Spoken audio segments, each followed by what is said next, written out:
Hey y'all, how's it going? So, my mom has arrived and uh, my time is filled.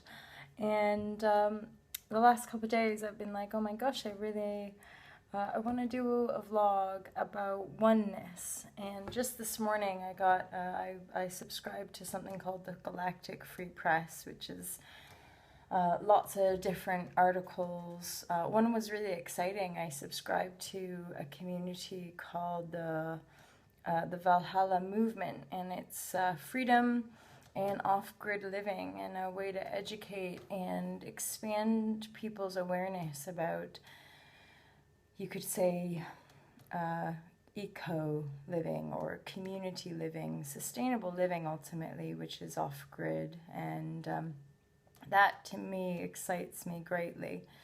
And another article that I read today was just about science and spirituality and how they're meeting.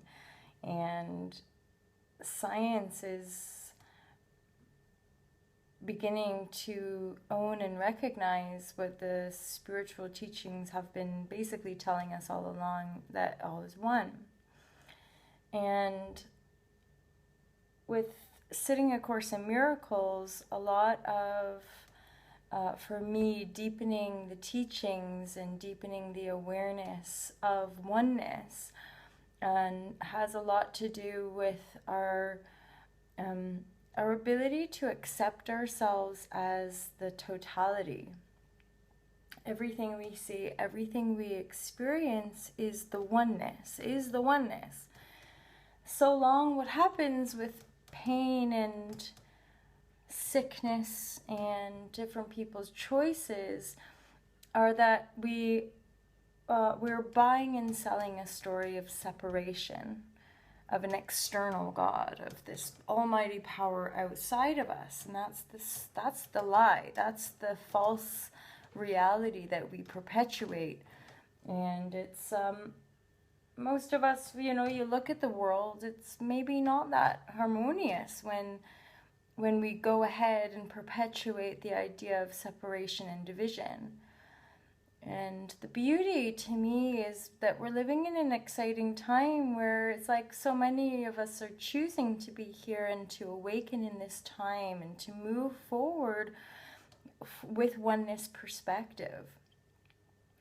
And it can be really counterintuitive when you're used to, make it happen, and you're used to operating from your personal identity, from your personality, rather than doing that inner work where you're the experiencer, you're one with your reality, there's no separation. And that can be a bit trippy in your head because we're so conditioned. Our stories and what we say as individuals, but then of course what we're perpetuating by our stories as a collective. And to me, the oneness is heaven. The oneness is a new earth. A oneness is the mass awakening of recognition, revelation, that we are the totality. We are God. We are all that is. And the more we align with that perspective that there is no separation, the more the abundance is just a natural, the abundance, love, that becomes easier and easier a choice the better you begin to feel. And the more focus and awareness and discernment you have in your own mental capacity. And then through these shifts of awareness and recognition, of course, it's much easier to surrender the emotions, the uncomfortable emotions or sensations that are occurring, and say, I'll figure out how to get through this. It's not a problem. I'm not sick. It's not an issue, but rather it's a learning. There's a lesson. There's something to learn here. So I hope you all have a really good day, and I hope that's been useful to you. And Christmas is around the corner, so I hope you're all enjoying a really festive season, and I hope that we're able to remain in harmony with our families and in our own self. our bodies and our minds and all that stuff. So have a great day. Peace, peace, peace. Namaste. I'll speak to you soon. Take care. All to love. All to love.